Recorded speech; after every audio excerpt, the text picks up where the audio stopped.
This took way too long. Stupid wall jumps. This is easily the most draining thing I've done on FE2 in a long time. Digitalize felt like a breeze compared to the stuff this map throws at you. On the bright side though, you get to listen to some awesome music. The theme music to the most epic cat fight ever. Well, here I am again about to guide you all through a hard-ass map I just beat. And believe me, I have some stuff to say about this map. So no more delays, let's walk through. Just like last time, the spawn area has a bit of an annoyance. Basically, you gotta reach the third button fast, and the exact spot where you spawn can greatly impact the odds. You'll know it once I get to that part. Anyway, this first room I recommend doing in first person because it's pretty cramped. Jump over the box, go under the lasers, and this button, it probably doesn't require you to jump, but I do it regardless. Jump around the corner here onto this box, and when you're passing over this wall, crank 90 degrees left. These stumps need to be jumped over too. And going through these cross beams, you needn't jump the diagonal one, but do jump the last. Most of the stuff in this area is fairly self-explanatory. The second button, however, is the exception. It's too far out to reach with your hand, not consistently at least, so you practically have to go over the edge to reach it. Obviously jump to avoid falling in the lava. Duh.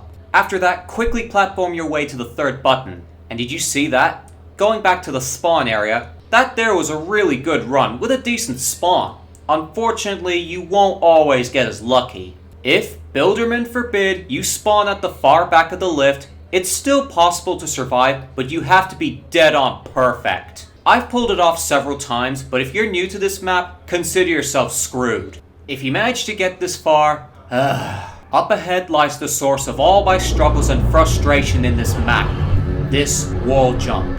This wall jump. I swear, I have more fails on this wall jump than anywhere else on this map put together. No matter how many times I do it, I can never get consistent at it. Every time I figure out a way to do it, I almost never remember how it's done. It's just so meticulously pinpoint. The only things that help that I can remember every time is to jump a little bit out from the left and strafe nice and smoothly, and hopefully you'll land on it. I started zooming out a little bit in later runs just so I can see the wall and judge it a little better. That's all the advice I can give, sadly.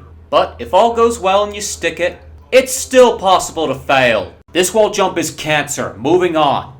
So, if you do manage to get past that part, now you gotta deal with the big climb segment, and this bit has some annoyances of its own. Like this long brick. The lasers here are just high enough that merely jumping onto it will kill you in most circumstances. It's not so bad when you're going for the button, but backtracking it feels almost luck-based. Sometimes you'll get it, sometimes you won't. The only thing I can think of is to land dead centered on it. Easier said than done. After that is where the climb begins, and it's not particularly hard, but it's not hard to screw up either. This jump here is quite big, so you'll want to stick out a little bit before jumping, like so. And everything else, just be careful, because like I said, it's not that hard, but not hard to fail either. Wait for this door to open, and then go through this room moderately quickly, because you'll want to reach the door early. It helps.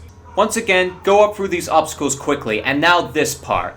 Be very careful here. The buttons are surprisingly hard to get. You gotta jump out a fair bit and approach at the right angle. After that, go up these platforms and careful you don't overshoot this little beam here. For this part, jump right after the third arrows from each wall, and hold space when you jump off. The latter saves a bit of time. Oh boy, this part. It's not nearly as bad as the single wall jump in the little room, but you still need to know how to do it if you want to reach the end.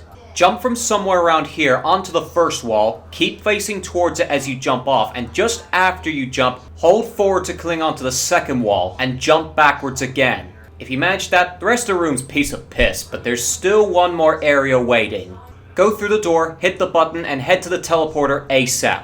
First up is an awkward wall jump. You gotta go out a fair bit on this box and jump off as straight as you can. I only reached this area 3 times before winning, so my nerves were shot every time, and yours will be too. Jumping around these blocks is pretty easy, but the last one, ooh, not so much. Your jump around here has to be flawless. Jump out as far as possible and turn right around the end of the block and keep it nice and smooth. If you do all this quickly enough, you win. After all of that, however, there's still one question that remains unanswered. Is this the hardest map I've beaten? To answer that, I had to revisit an old enemy. And I mean old. Yes, I went and re-beat the old Shutdown just so I can compare it to this map more thoroughly. And after reliving my nightmares on this map for an hour and 20 minutes, it's actually not all that bad. For what it is, anyway. Make no mistake, this is still one of the hardest things I've done in FE2, but for the most part, it's really quite smooth. The worst parts of this map are in the beginning, with the super tight maneuvers and the equally tight time frame. Everything beyond that is generally being quick as hell. Even the final room with its tight jumps is fairly forgiving if you pull the shortcut off well and you know how to execute everything.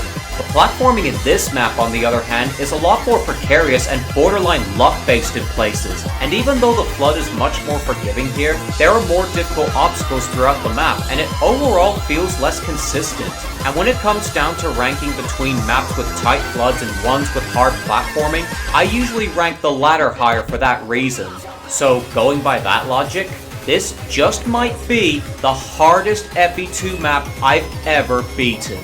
And besides, if we're talking time taken, the numbers speak for themselves. Anyway, that's all I have to say. So until next time, Baneworth out.